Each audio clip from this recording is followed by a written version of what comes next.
भारत का इतिहास बहुत पुराना है। ये हमें देवी देवताओं के बारे में बताती है। कुछ देवी देवता बहुत प्रसिद्ध हैं, जैसे राम और सीता। कुछ उतने जाने माने नहीं हैं, लेकिन सभी कुछ न कुछ महत्वपूर्ण सिखाते हैं।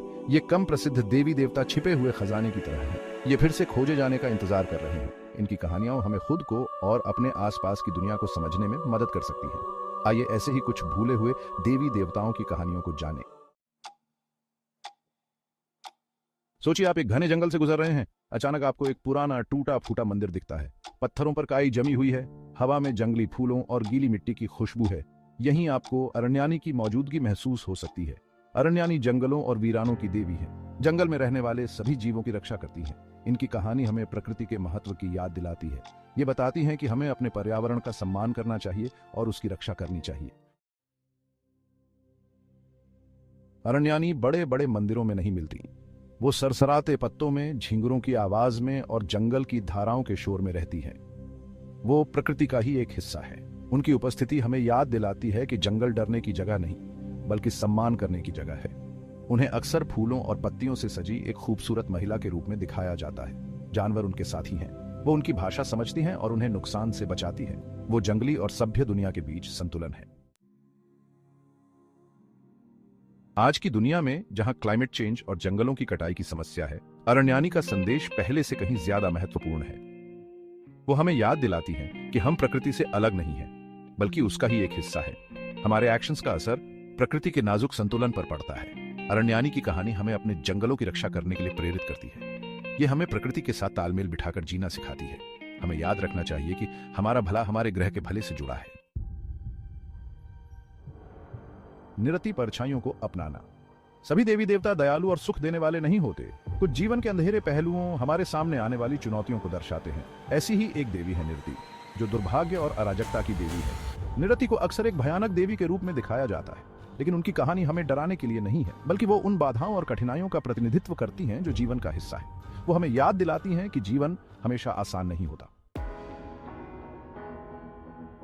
निरति से सीखना। निरति की कहानी हमें सिखाती है कि दुर्भाग्य और अराजकता ऐसी चीजें नहीं हैं जिनसे डरना चाहिए या जिनसे बचना चाहिए। वो सीखने और बढ़ने के मौके हैं। जैसे जंगल की आग नई जिंदगी के लिए रास्ता बनाती है, वैसे ही चुनौतियां हमें मजबूत और सहनशील बना सकती हैं। निरति हमें याद दिलाती है कि सबसे मुश्किल समय में भी उम्मीद हमेशा बनी रहती है। हमारे अंदर इतनी ताकत है कि हम मुसीबतों से बाहर निकल सकें और पहले से ज्यादा मजबूत बनकर उभरें। छाया प्रकाश का दूसरा पहलू। जैसे प्रकाश और अंधेरा होता है, वैसे ही हर चीज का एक दूसरा पहलू होता है। अच्छाई और बुराई होती है, और ये दोनों पहलू एक दूसरे के बिना अधूरे हैं। वैसे ही हर इंसान का एक दूसरा पहलू भी होता है जो अक्सर छुपा रहता है, यहां तक कि देवताओं का भी। देवताओं की कहानियों में भी हमें ये द्वंद्व देखने को मिलता है। छाया, जो परछाई की देवी है, इस द्वंद्व को दर्शाती है। छाया का अस्तित्व हमें याद दिलाता है कि हर चीज का एक दूसरा पहलू होता है। वो सूर्य देव की पत्नी है और प्रकाश और परछाई के अटूट रिश्ते को दर्शाती है।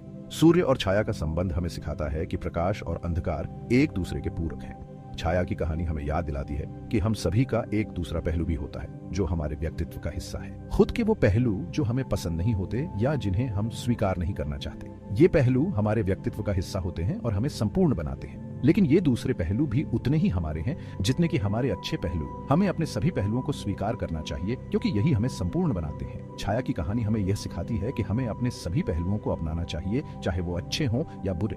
छाया का अस्तित्व हमें यह भी सिखाता है कि अंधकार के बिना प्रकाश का कोई अस्तित्व नहीं है।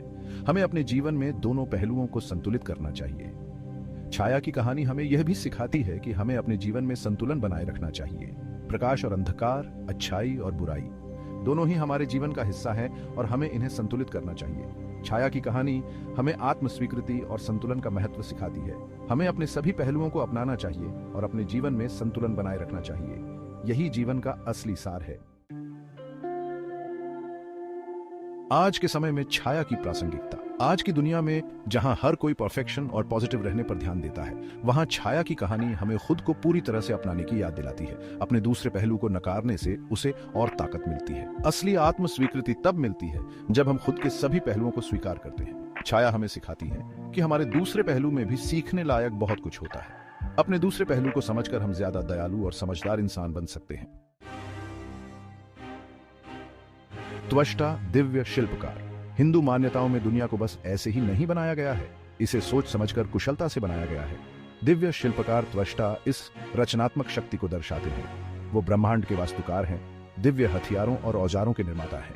त्वष्टा की रचनाएं केवल वस्तुएं नहीं हैं, उनमें दिव्य ऊर्जा और उद्देश्य है। उन्होंने इंद्र के वज्र का निर्माण किया, जो हथियार राक्षसों का वध करता है और व्यवस्था बहाल करता है। उन्होंने दूसरे देवताओं द्वारा उनके ब्रह्मांडीय कर्तव्यों में उपयोग किए जाने वाले उपकरण तैयार किए। भूले हुए देवताओं को याद करना। हो सकता है कि इन कम प्रसिद्ध देवी देवताओं की कहानियां लोगों को याद न हो, लेकिन उनका ज्ञान आज भी उतना ही प्रासंगिक है। ये देवी देवता जो कभी हमारे पूर्वजों के जीवन का अभिन्न हिस्सा थे, अब समय की धूल में खो गए हैं, लेकिन उनकी कहानियां, उनके संदेश और उनके द्वारा सिखाए गए सबक आज भी हमारे जीवन में महत्वपूर्ण भूमिका निभा सकते हैं। अरण्यानी हमें अपने ग्रह की रक्षा करने की याद दिलाती है। वह वन देवी हैं जो हमें प्रकृति के साथ सामंजस्य में जीने का महत्व सिखाती है। उनकी कहानियां हमें बताती हैं कि कैसे हमारे पूर्वजों ने जंगलों की पूजा की और उन्हें संरक्षित किया। आज जब पर्यावरण संकट हमारे सामने है, अरण्यानी की शिक्षाएं हमें याद दिलाती हैं कि हमें अपने प्राकृतिक संसाधनों की रक्षा करनी चाहिए और उन्हें नष्ट नहीं करना चाहिए। निरत्ती हमें साहस के साथ चुनौतियों का सामना करना सिखाती है।